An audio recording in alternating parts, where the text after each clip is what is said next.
Il faut que tu prophétises encore sur un grand nombre de peuples et de nations et de langues et de rois.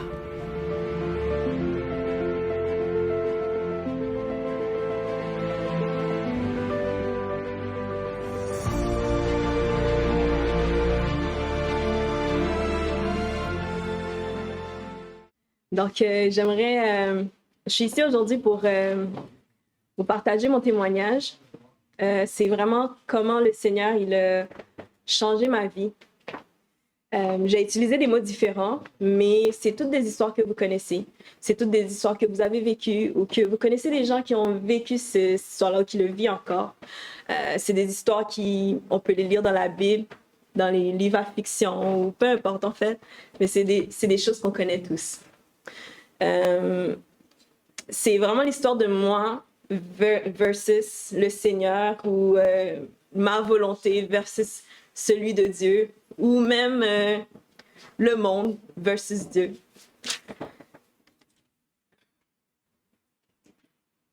Le monde m'a fait une promesse. C'est une promesse en tant qu'individu, une promesse en tant que personne particulière, en tant que personne qui est seule.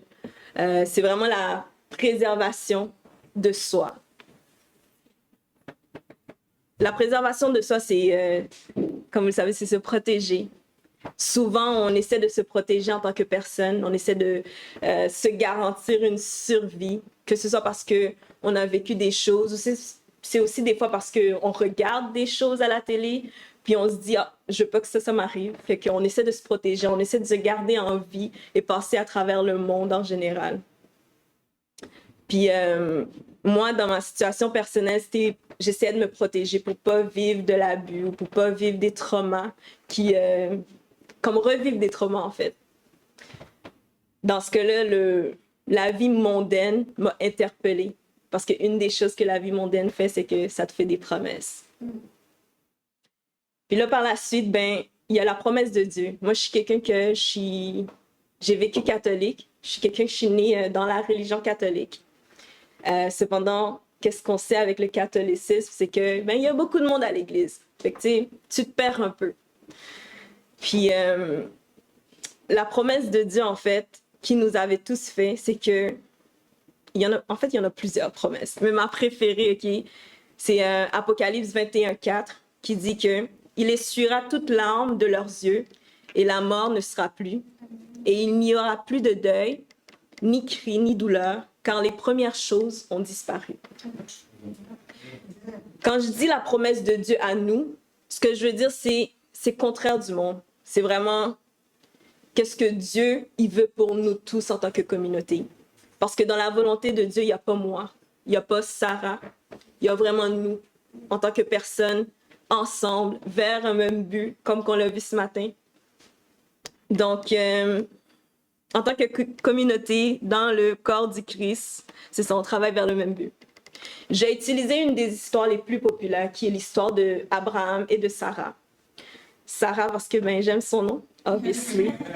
Et que mon frère, il m'a nommé après elle. Donc, parce qu'elle a vraiment vécu un combat assez difficile. Puis au fil du temps, vous allez voir à quel point elle n'était pas la personne la plus parfaite. Mais on voit ça tout à travers la Bible et tout à travers la vie. La partie qu'on va focuser le plus dessus, c'est vraiment la partie de la foi et de la patience versus le doute. Sarah n'était pas en mesure d'avoir des enfants. Et dans ce temps-là, on appelle ça un... Je sais pas comment le dire, mais... Ouais, mais pas stérile, mais c'est... dans ce temps-là, on le voyait plus comme un curse. Une malédiction, oui. Donc, une malédiction de ses entrailles, un peu. Là.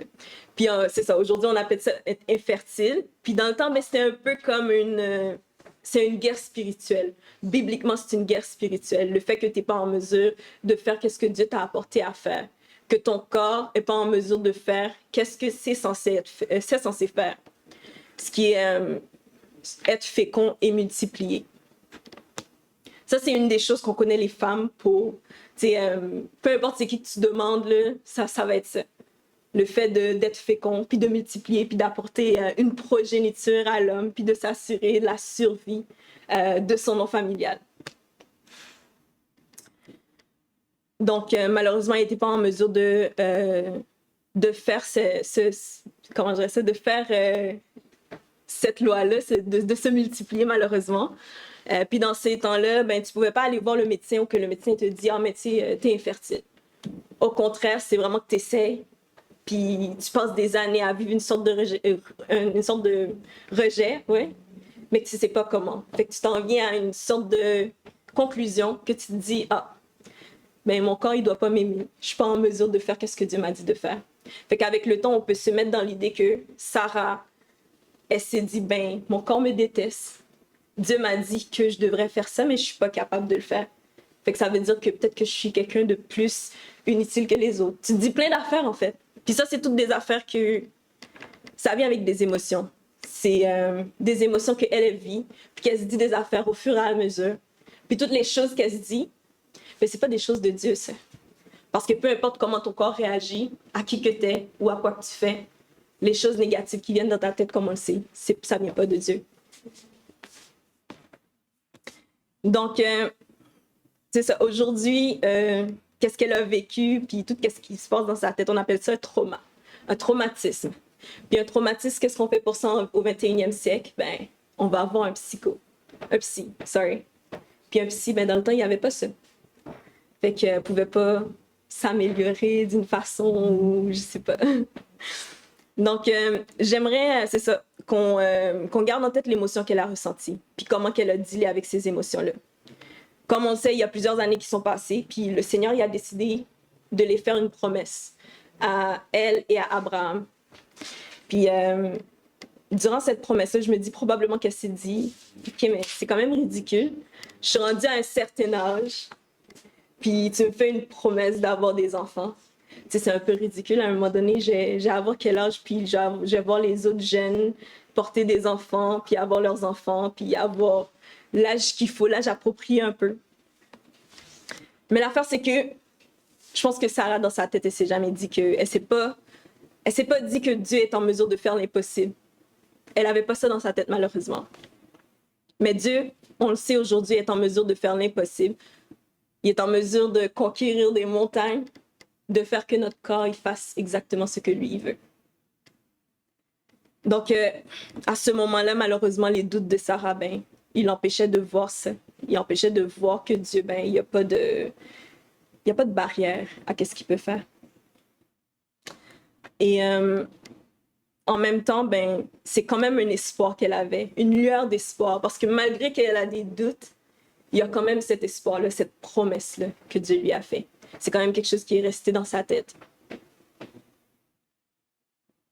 Puis, c'est ça, comme j'ai dit auparavant, toutes ces doutes-là qu'elle avait, c'est vraiment des doutes qui viennent de la bataille spirituelle, des doutes qui viennent pas de Dieu, des doutes qui la rappelaient son passé. Parce que quand Dieu te fait une promesse, sa promesse se réalisera basée sur sa volonté et autant que lui il veut, et non autant que toi tu veux et comme tu veux. Ça se peut que toi tu reconnais pas la promesse que Dieu te fait, mais le méchant, lui, il le reconnaît. Pendant que toi, tu doutes, le méchant, il va redoubler d'efforts. Tes pensées dans ta tête, ça va redoubler. Ça va être plus. Parce que, parce que le mauvais, il le sait que tu es béni. Et cette bénédiction-là, il va redoubler d'efforts pour faire que tu l'oublies.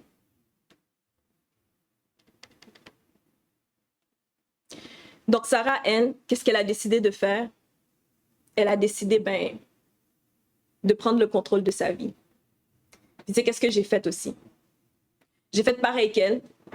Je me suis dit des affaires négatives par rapport à mon trauma, mes traumas. Je me disais vraiment des affaires horribles, en fait. Je me rappelais de mon passé. Je vivais dans l'émotion. Je vivais vraiment dans le vécu. Je retenais mes émotions. Je me disais que c'était moi. J'ai fait que mon trauma soit ma personnalité. Ça devenait moi. C'est comme ça que je me présentais au monde. Que je sois dehors, que tu me connaisses, que tu me connaisses pas. Tu pouvais le voir dans ma face que j'ai vécu de quoi. Tu voulais me demander comment ça va.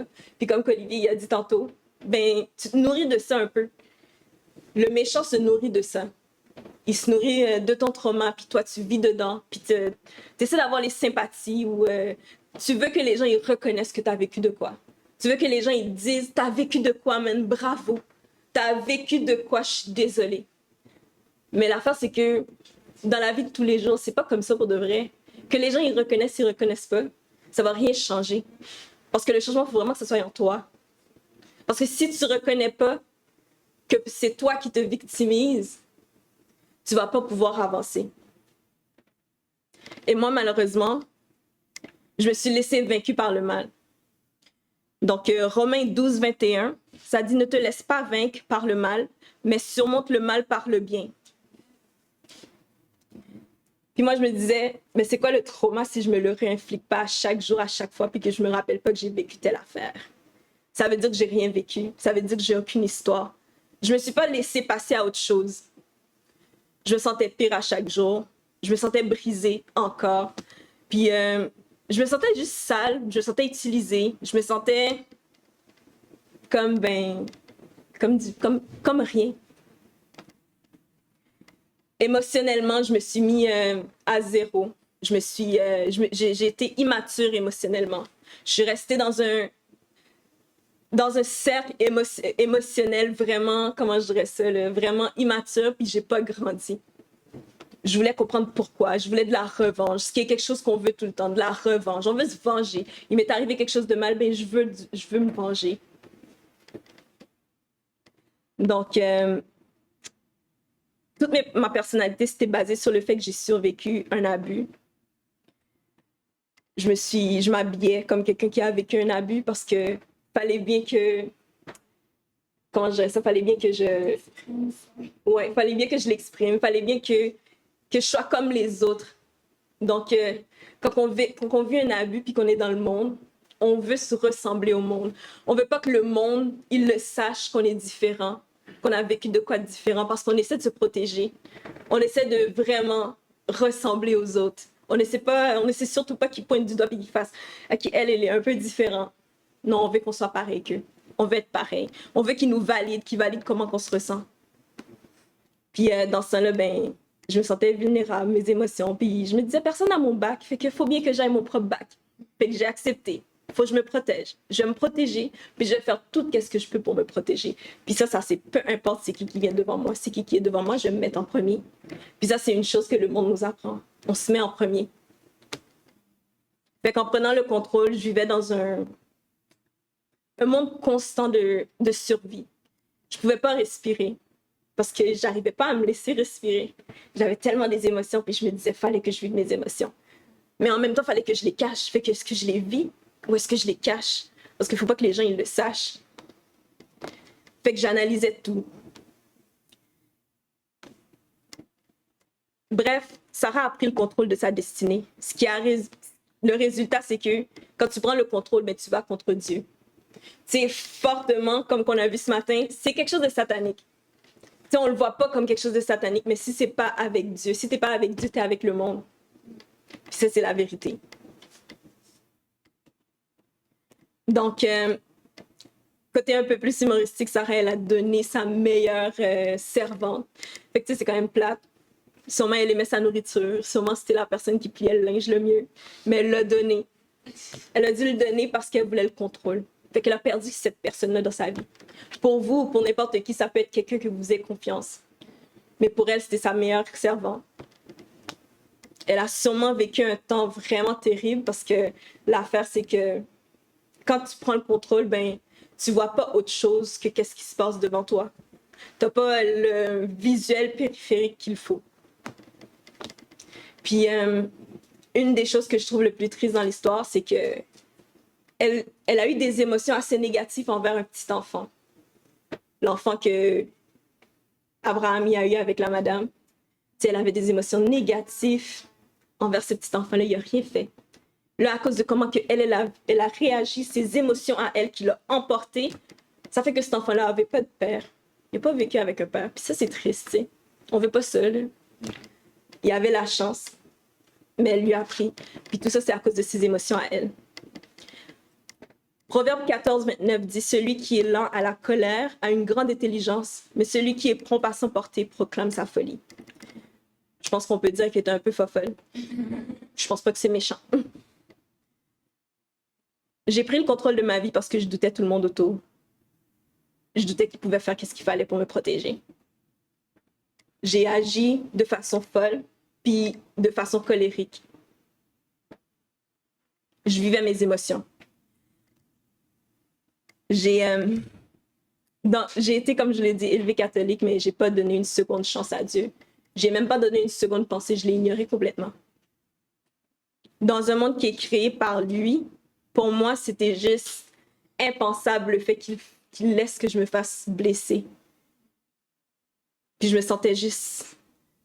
Wow, OK. Dans ma tête, c'était pas la faute à Dieu, mais dans ma tête, c'était la faute à sa création. Fait que je laissais pas de place à sa création. Je me suis dit que sa création m'a fait mal.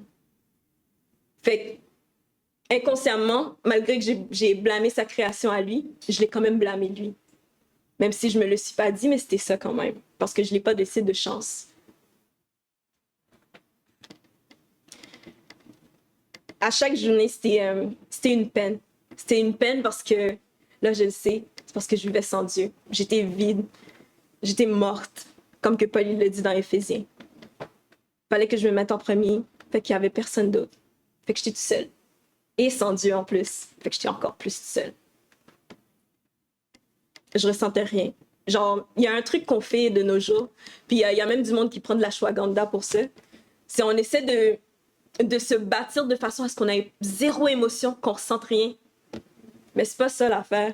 C'est pas oui, tes émotions sont le problème parce que tu les contrôles pas. Tu sais pas donner une discipline.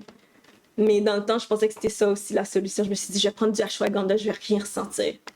Fait que je vais rien ressentir pour personne, fait que je vais rien ressentir par rapport à mon abus ou ma peine. Ça, je me suis dit. Fait que je doutais, j'avais peur, puis j'essayais de me protéger. Cette façon d'être là, de douter, puis d'essayer de se protéger, puis la peur, c'est la meilleure façon de tomber dans le péché. Parce que c'est comme un pattern. Puis là, tu montes ton pattern au méchant. Ça m'a ouvert à tout plein de suggestions, tout plein d'isolation.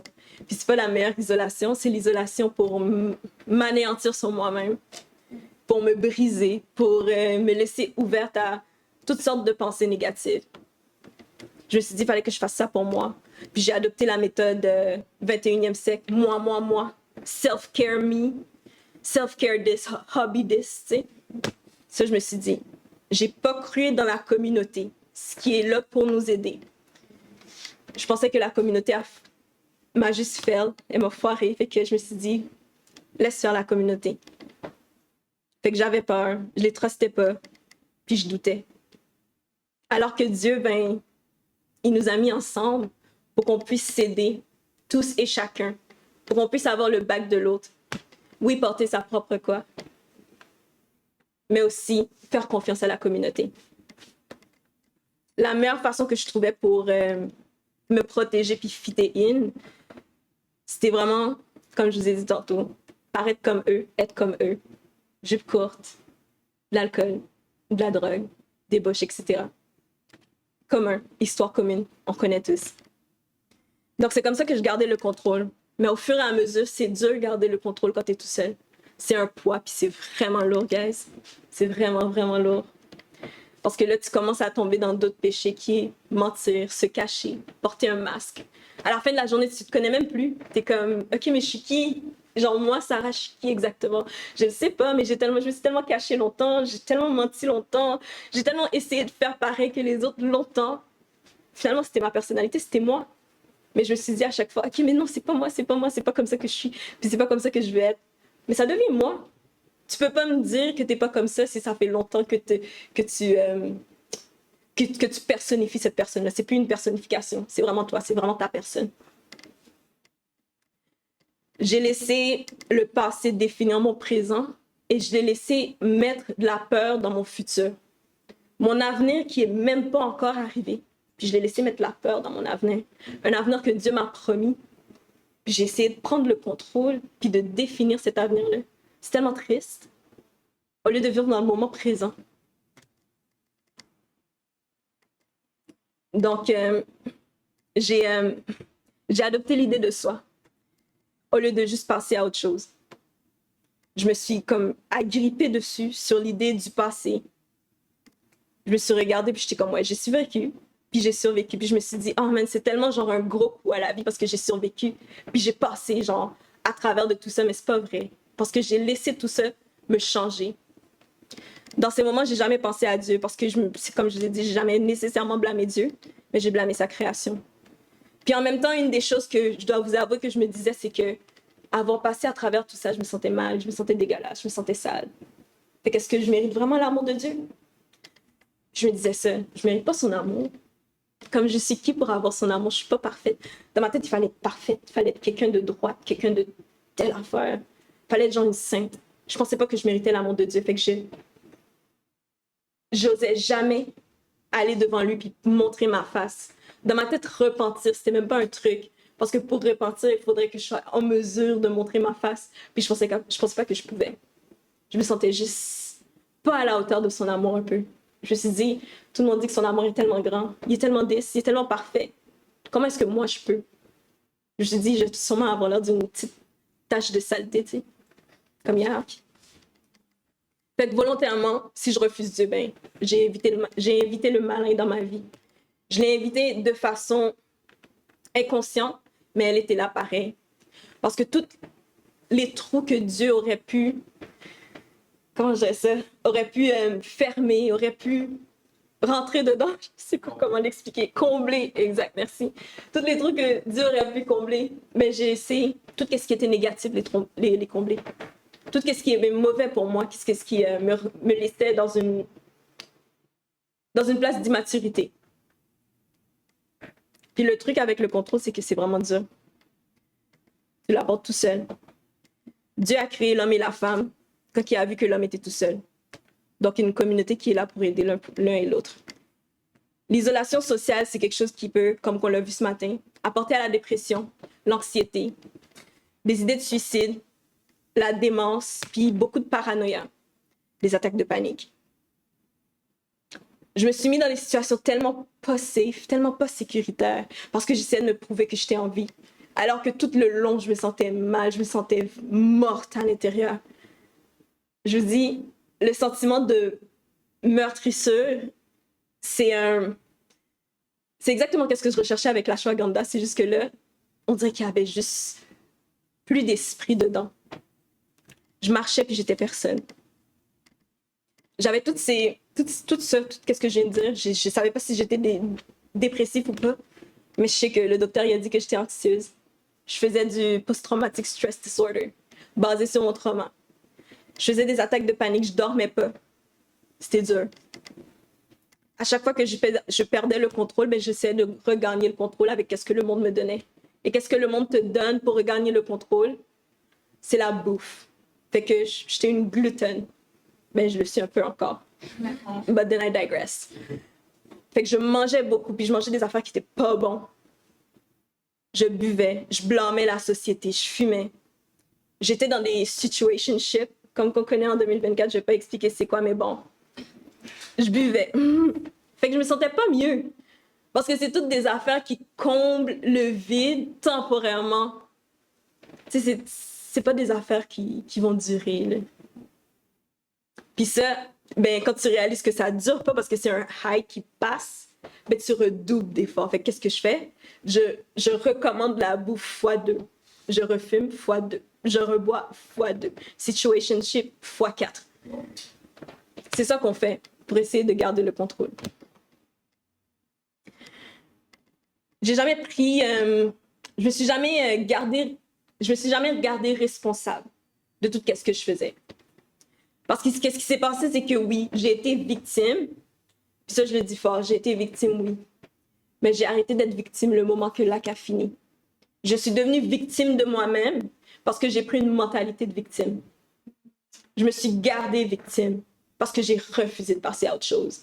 Je me suis gardée victime parce que je refusais de ne pas avoir une vengeance.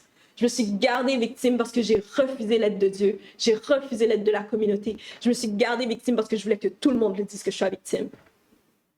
Fait que je me suis gardée victime. Avec tout ce que je me disais dans ma tête, tout ce que je voulais dans mon cœur et toute la méchanceté que je pensais.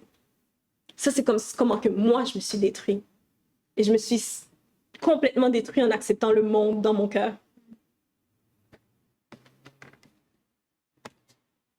J'ai mis Dieu de côté parce que son chemin était juste.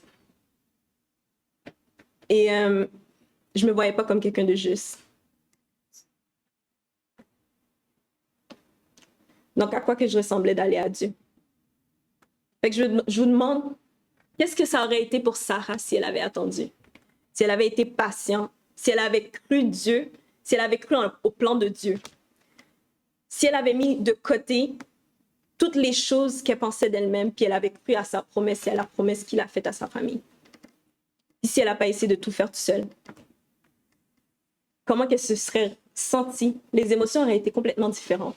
Les agissements auraient été complètement différents. Puis si elle ne l'avait jamais ignoré, elle l'avait écouté, elle n'avait pas écouté l'ennemi. Elle n'avait pas cru à tout qu'est-ce qu'elle s'est dit, qu'elle était trop vieille, trop brisée, qu'elle était cursed, puis qu'elle n'était pas worthy de son amour. Pour Sarah, je suppose qu'elle aurait eu une meilleure relation avec Dieu parce que, man, elle était peste. Son mari, elle aurait sûrement une meilleure relation avec lui aussi parce que, man, il a vécu des choses. Là. Imagine avoir à rentrer chez vous puis qu'elle te fait sentir mal parce qu'elle a eu un plan que tu fasses qu'est-ce qu'elle voulait puis que finalement, ça l'a tourné mal. Puis là, elle te dit, OK, mais là, t'aurais pas dû le faire, t'aurais dû savoir mieux parce que tu me connais anyway. Tu sais, c'est sûr que ça aurait été mieux. Puis la jalousie qu'elle a ressentie en dedans. Comme oui, on parle des bonnes émotions, puis comment on se sent bien quand on sent les bonnes émotions. Pour être quelqu'un qui ressentait beaucoup les émotions négatives, on les ressent assez fort aussi. C'est tellement dur de ressentir des émotions négatives parce que je sais pas pour vous, mais moi je savais que c'était des émotions négatives, mais que je les arrêtais pas ces émotions-là. Je les ressentais vraiment, genre, puis j'étais comme, ok, mais j'ai le droit de les ressentir. Mais c'est vraiment tough les ressentir pareil aussi, parce que tu te sens dégueulasse. C'est quand même négatif, tu sais, puis tu le sais. Fait qu'imaginez, elle n'aurait pas eu ces émotions-là, toute la jalousie qu'elle a ressentie, le sentiment qu'il fallait qu'elle protège sa famille, c'est quelque chose qu'elle n'aurait pas eu ce fardeau-là parce qu'elle aurait cru en Dieu pour faire ça pour elle. Puis son enfant, ben, il y aurait eu un père, je dirais un frère pour jouer avec, un autre frère, je veux dire. Puis ce petit enfant-là, ben, je sais pas, il y aurait eu un père. Toutes des choses qui auraient pu soit être évitées ou qui auraient pu mieux passer. Laissez Dieu prendre le contrôle. Ça, il faut suivre sa volonté pour faire ça. Donc, pour suivre sa volonté, il faut le faire confiance. Il faut vraiment que tu crois que, comme Jérémie 29, 11 dit, « Car je connais les projets que j'ai formés sur vous, projets de paix et non de malheur, afin de vous donner un avenir et de l'espérance. » Donc, il faut croire en cette promesse-là. Il faut croire en Dieu, qui ne vous veut pas de mal, mais qui veut que vous soyez content, heureux, avec de l'espérance, avec du bonheur, avec des bonnes choses. Puis il faut que tu crois aussi, comme Psaume 56, 8 dit, il faut que tu crois qu'il a compté tes pas de ta vie errante, qu'il a recueilli tes larmes dans son outre et qu'il connaisse vraiment que tu as vécu des choses. Il le sait. Tu n'as pas besoin que les autres ils le savent. Tu n'as pas besoin de chercher... ben, c'est correct. Tu peux savoir, les autres, ils peuvent le savoir. C'est ce que tu n'as pas besoin de chercher de la sympathie ou peu importe. Tu peux avoir la sympathie de Dieu parce que sa sympathie est réelle. Et aussi, ben, Proverbe 3, 5 à 6. Confie-toi en l'Éternel de tout ton cœur et ne t'appuie pas sur ta propre sagesse. Donc, il faut vraiment lui faire confiance. Il faut que tu te confies à lui. Il faut que tu saches que tu sais pas tout, mais lui, il le sait. Fait que fais-lui confiance. Puis pour moi, ben, ça veut dire que j'aurais dû le faire confiance. J'aurais dû le faire confiance qu'il allait à me donner des solutions permanentes et non des petites solutions temporaires qui vont juste me détruire. J'aurais dû le faire confiance que Il connaît comment je me sens. Que tout ce que je ressentais vers moi-même, que j'aurais dû me confier à lui, au lieu d'essayer de plaire aux autres, ce qui est en passant un péché, people pleasing. Avoir de l'ego, de la fierté, un manque de barrière, un manque d'estime de soi. Il faudrait que je ferme cette barrière-là. C'est une barrière de manque. Puis il faudrait que je cherche l'Éternel et je cherche sa voie. Il faudrait aussi que je prenne la responsabilité du rôle que j'ai eu à me détruire. Puis ça demande de me repentir. Parce que j'ai pris pour acquis Genesis 1:27, que Dieu créa l'homme à son image. Il le créa à l'image de Dieu. Il créa l'homme et la femme. J'ai pris pour acquis le fait qu'il m'a créé à son image. J'ai pris pour acquis l'image de Dieu. Imaginez-vous, il m'a fait parfaite. Puis moi, j'ai pris ça pour acquis. C'est comme si je disais à Dieu, ouais, ben, c'est pas grand-chose, là. Quand je me regardais dans le miroir, c'est ça que je disais à Dieu. Alors que c'est pas ça. Et tout ça, ben, ça aurait... le résultat, ce serait qu'il forgerait mon caractère. Que j'aurais été une personne de substance. Une personne qui cherche à plaire Dieu et non les hommes. Une personne qui n'est pas juste égoïste, qui ne bénéficie pas de... Comment je dirais ça? Qui ne garde pas qu'est-ce que je suis, toute la sagesse que j'apprends avec le temps, l'expérience. Je ne l'aurais pas gardée juste pour moi, mais on partage ça en communauté ensemble pour grandir ensemble. Il m'aurait appris que Romains 12:2 dit « Ne vous conformez pas au siècle présent, mais soyez transformés par le renouvellement de l'intelligence, afin que vous discerniez quelle est la volonté de Dieu, ce qui est bon, agréable et parfait. » Il m'aurait appris comment me protéger. Il m'aurait appris que mes émotions, c'est pas tout. J'aurais pas marché selon mes émotions. Je me serais pas rendue malade, maladie spirituelle et physique. Au lieu de ça, mais ce que je faisais, c'est que je répétais puis je rinçais. Le Seigneur m'aurait apporté une solution permanente. Il m'aurait appris la patience. Et la patience est la clé. La patience est... c'est un bon outil à avoir dans toutes les sphères de la vie. Il faut être patient. Et surtout avec la promesse de Dieu.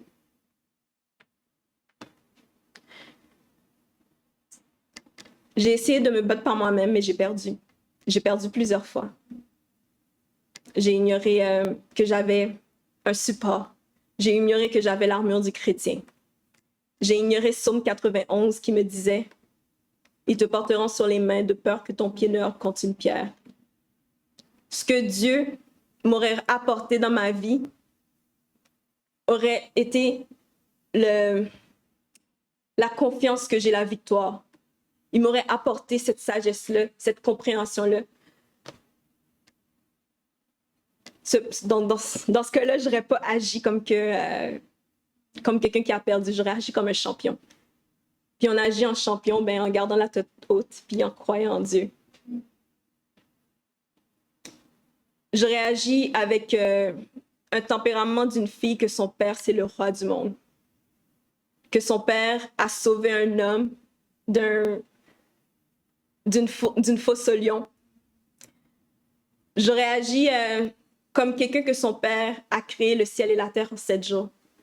Que quelqu'un que son père a donné son fils unique pour la sauver, pour lui donner une nouvelle vie. J'aurais agi comme quelqu'un qui a le pouvoir sur toutes choses sur la terre. 1 Corinthiens 15:10 dit « Par la grâce de Dieu, je suis ce que je suis, et sa grâce envers moi n'a pas été vaine. » De ce fait, je vous dis que moi, je ne regrette pas. Je ne regrette pas ce que j'ai vécu, je ne regrette pas comment je l'ai vécu, et je ne regrette pas qui je suis aujourd'hui.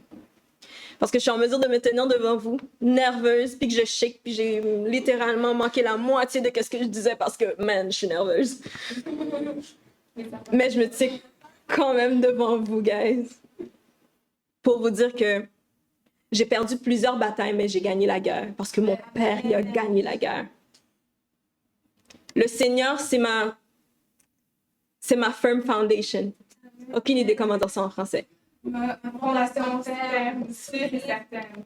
Le Seigneur est ma fondation ferme, sûre et certaine. Je lui ai donné le contrôle de ma vie. Il m'a pris pendant que j'étais dans une place noire, puis que je savais pas quoi faire, puis que je savais pas comment m'en sortir. Et il a pris mes problèmes, il les a toutes portés pour moi. Il m'a écouté quand je lui ai dit que ça suffit, je suis plus capable. Puis ça, c'était la seule fois que j'étais à lui parce que j'étais plus capable. Puis il m'a écouté. Il m'a apporté ici, à cette église-là. En fait, il m'a apporté vers Aravna, guys. Lumière. Il m'a pas laissé m'endormir parce que j'y ai demandé de m'endormir, mais il m'a pas laissé m'endormir. Il m'a montré c'est quoi la lumière quand il a apporté mes fardeaux pour moi. Il m'a apporté à sa parole. Il m'a apporté à la sécurité. Et il m'a apporté à une nouvelle vie. Puis je ne vais pas vous dire que je sais tout de Dieu parce que c'est pas vrai. Cependant, j'apprends à chaque jour. Puis je suis excitée à apprendre à chaque jour. Je me lève à chaque jour, je me demande, what will God do today? What will I learn about God today? C'est quoi je vais apprendre de Dieu aujourd'hui? Puis je suis excitée parce qu'honnêtement, il y en a tellement des choses à apprendre. Comme qu'il a dit ce matin, tu l'apprends si tu prêtes attention, que ce soit dans la nature, que ce soit dans la vie des autres, que ce soit peu importe comment, tu vas en apprendre de Dieu. Il faut juste être ouvert à apprendre, puis le laisser agir. Donc oui, je connais mon père un peu. Je connais qui est mon père. Je connais qui est le meilleur artiste qui existe. Je sais qu'il ne fait pas d'erreur. Ça peut paraître petit, mais je sais que c'est grand. Parce qu'il est grand. Et je vais le chercher à chaque jour. Et pour ça, je suis en mesure de vous dire Yahweh Nissi. Puis je vais vous laisser avec cette parole. Jean 14, 27. Je vous laisse la paix, je vous donne ma paix. Je ne vous donne pas comme le monde vous donne, que votre cœur ne se trouble point et ne s'alarme point. Merci d'avoir écouté cette vidéo. Si vous désirez rejoindre l'œuvre au Québec, veuillez nous contacter par email à asjh1889 de Terrebonne @gmail.com et via Facebook à commercial asjh1889 de Terrebonne. Merci à vous et que Dieu vous bénisse.